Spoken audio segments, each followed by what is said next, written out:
So I am Anasua. I am greetings from LV Prasad Eye Institute. So I am an ophthalmic plastic surgeon and an ocular oncologist.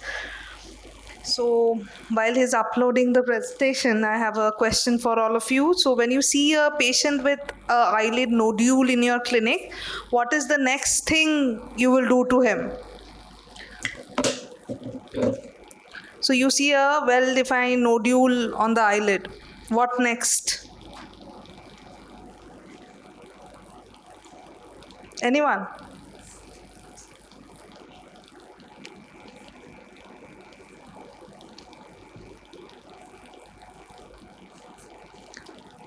You have some time to think.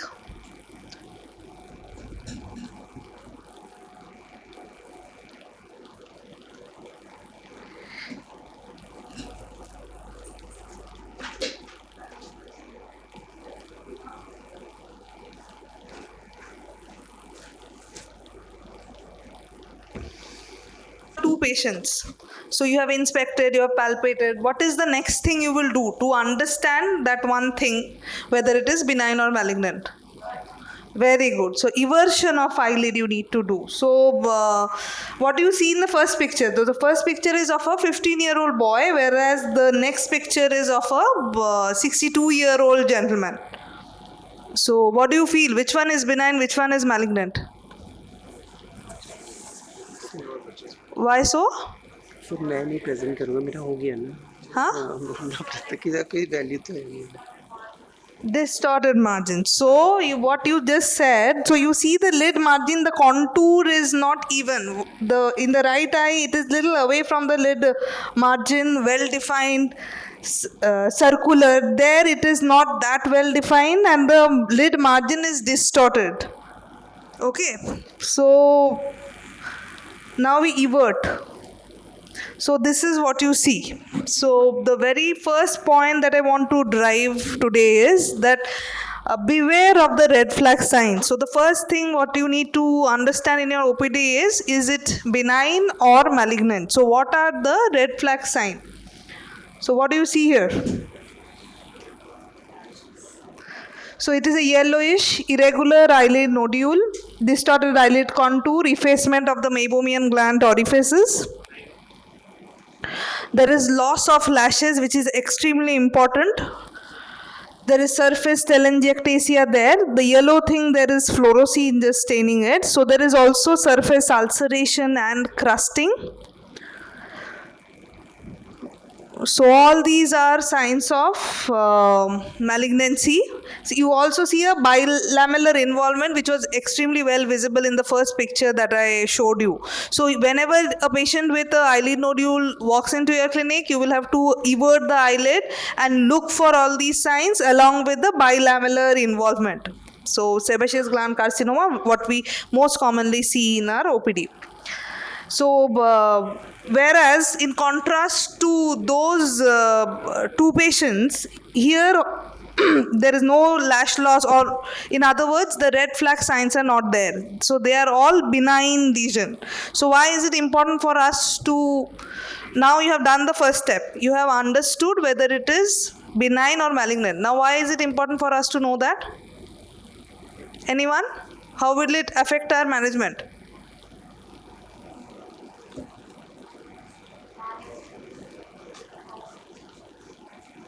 So how much margin to take is the next question. So if it is a benign lesion, भैया ये नहीं चल रहा 10 बार दबाओ तो एक बार हो रहा. Yeah, so if it is a benign lesion, we just remove it in toto. That suffices. Whereas if it is a malignant lesion, we will have to perform a wide margin excision. So by what do I mean by wide margin excision? From the clinically apparent tumor, we take 4 millimeter margin like this. And many a times for sebaceous gland carcinoma, what we see is ki on the posterior lamella or on the conjunctival side, the involvement is more. So we do a differential excision, like it is less on the anterior lamella and more on the posterior lamella. But what is important is you will have to take wide margin on both the sides. Okay, so wide margin excision is what we do when we are we see the red flag sign, and if you are in dilemma, like you don't understand, there are some features of malignancy, some not, so then you can even go ahead and perform an incision biopsy, establish your diagnosis, and then go ahead with a wide margin excision. Okay, so the next important thing, so this is differential excision, what I am showing. On the posterior aspect, the involvement is more. Next slide. So then the margin control, here I am taking the 1 millimeter of extra margin for sending for frozen section. If you don't have a frozen section set up, you can also wait for the histopathology section report to come and then perform the reconstruction. But margin clearance is extremely important. You need to have either a frozen section or a histopathology report that the margins are negative of tumor. Then only you should go ahead and do an eyelid reconstruction. Okay, so moving on to the pagetoid spread. What is a pagetoid spread? It is an intraepithelial spread of sebaceous gland carcinoma away from the main tumor. So earlier what we used to do was, we used to look into the clinical pointers. These are all clinical pointers of pagetoid spread. Diffuse conjunctival congestion, diffuse thickening of eyelid, loss of meibomian architecture, loss of eyelashes, surface telangiectasia, all these features away from the main tumor, we used to suspect pagetoid spread and do a map biopsy. But recent evidence suggests, you can see this paper from our institute, which says that 10% of cases of pagetoid spread will be missed if you only go by the clinical criteria. So, and if you see here, the metastasis and death rates are remarkably more if there is a pagetoid spread. So what we recommend is that map biopsy should be performed in all cases of periocular sebaceous gland carcinoma. This is the evolving literature, and what we do is a 17-site map biopsy. So from these particular locations, we take small pieces of conjunctiva and send for a histopathology examination. Next slide. The next pearl that I want to tell you is about the multimodal treatment for advanced tumors. So earlier, for the advanced tumors, we only had options of, whenever there was an orbital extension, we only had option of orbital exenteration. But that is no more the case. There is enough literature to suggest, and it is a, so if you see here, this particular patient is a sebaceous gland carcinoma patient. If you see the corresponding CT scan, so one rule of thumb is, whenever for a patient you don't see the posterior extent of a lesion, you should go ahead and do a CT or MRI. So for all cases of oculoplasty, when to do a orbital imaging? When you can't see the posterior extent of the lesion. So in this case, we couldn't palpate the posterior extent of the lesion. We went ahead and did a CT scan, and you can see that there is a superotemporal orbital component. Okay, so earlier days we used to do exenteration for these patients, but now there is a fairly established chemotherapy protocol for this group of patients. We use cisplatin 5-fluorouracil. So this is a neoadjuvant chemotherapy, a chemotherapy which is given before the surgery is a neoadjuvant chemotherapy. So we give neoadjuvant chemotherapy. You can see the tumor has shrunken, and there we can do a globe salvage surgery. So exenteration won't be required for this patient. Only a excision biopsy will suffice.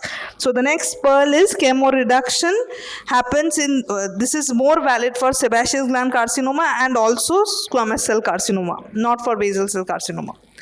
The next thing is, you need to look for regional lymph node. You need to palpate for the regional lymph node at your level.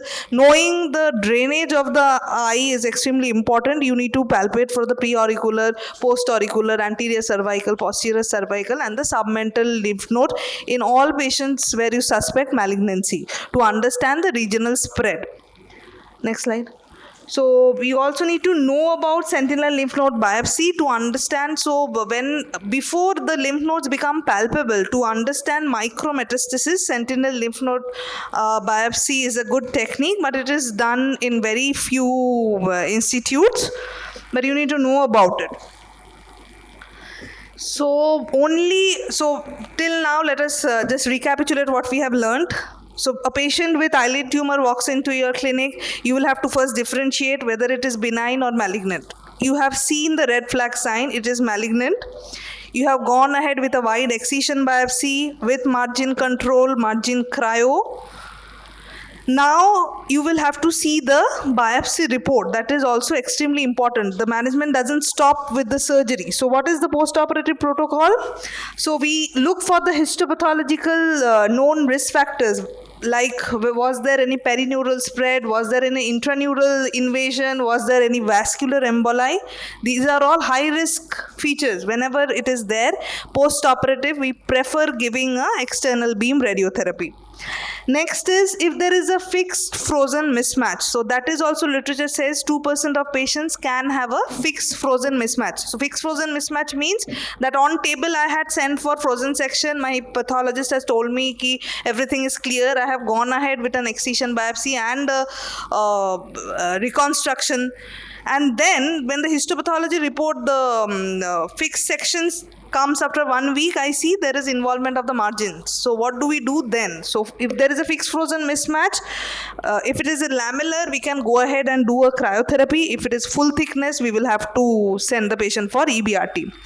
So for map biopsy, we do map biopsy, I just mentioned, for all cases of SGC. So if the map biopsy is positive, we need to see whether it is localized positivity. They will tell you that 0.3 is positive, 0.4 is positive. If it is a localized positivity, you can just go ahead and do a cryotherapy.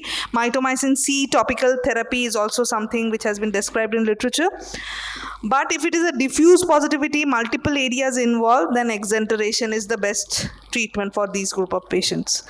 Regional lymph node metastasis, if it is there, radical node dissection along with radiotherapy you will have to do. So this post-operative protocol is also important. It is not only about identifying it as malignant and doing an excision. This is which will decrease your rates of recurrence. The 9th point which I wanted to stress is not all malignant tumors we will excise. Next slide. So this is again a spotter for your exam. 44-year-old gentleman, HIV and hepatitis B seropositive. This is a vascular mass, pedunculated, what you see in the upper eyelid, rapidly progressive. What is it?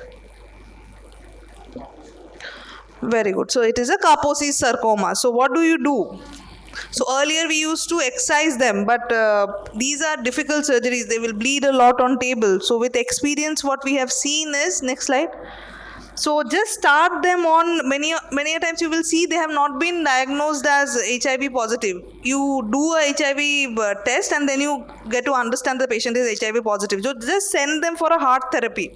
If you improve their immune status, we have seen spontaneous regression, resolution is possible in these cases.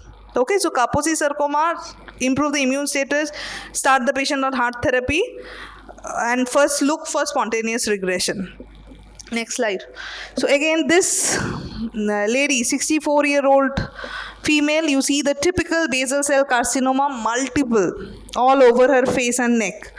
So the rolled out pearly margin. So what is this? Next slide. So this is a case of Golin-Gall's cancer predisposition syndrome.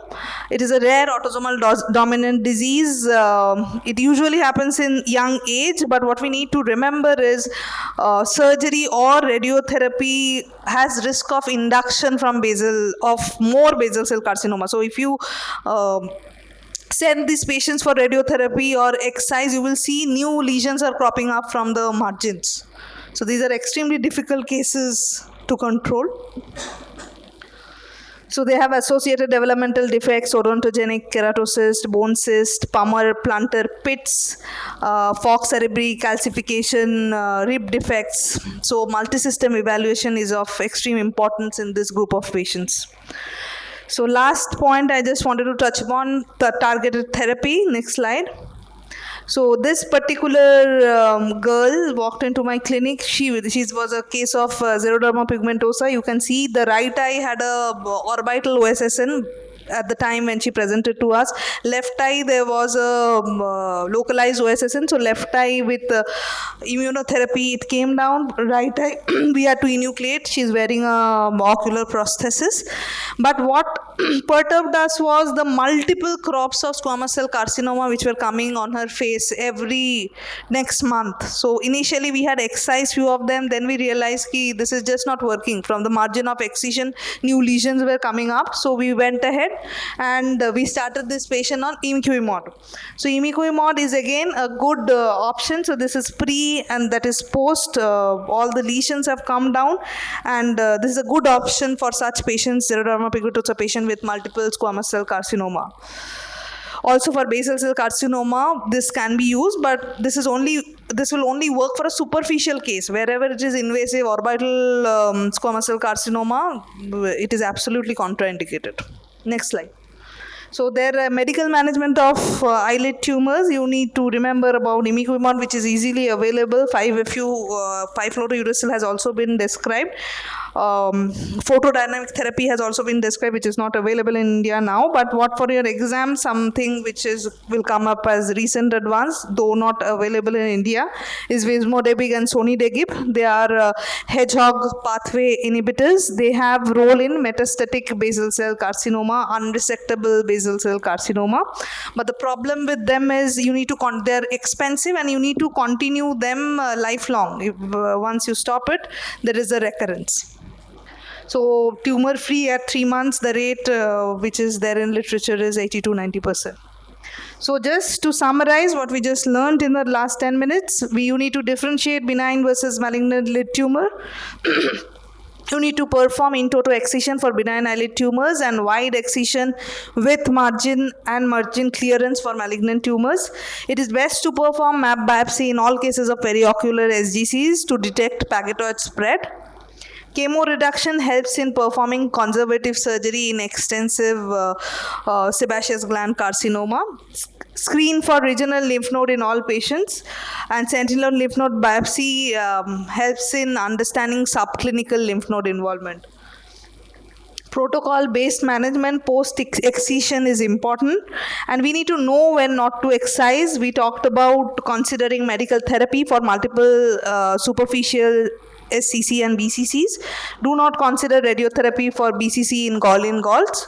And targeted therapy is new hope for locally advanced and metastatic BCC. Thank you everyone for patient listening. So any question, please feel free to mail me. I have a flight to catch. Thank you everyone. Okay, thank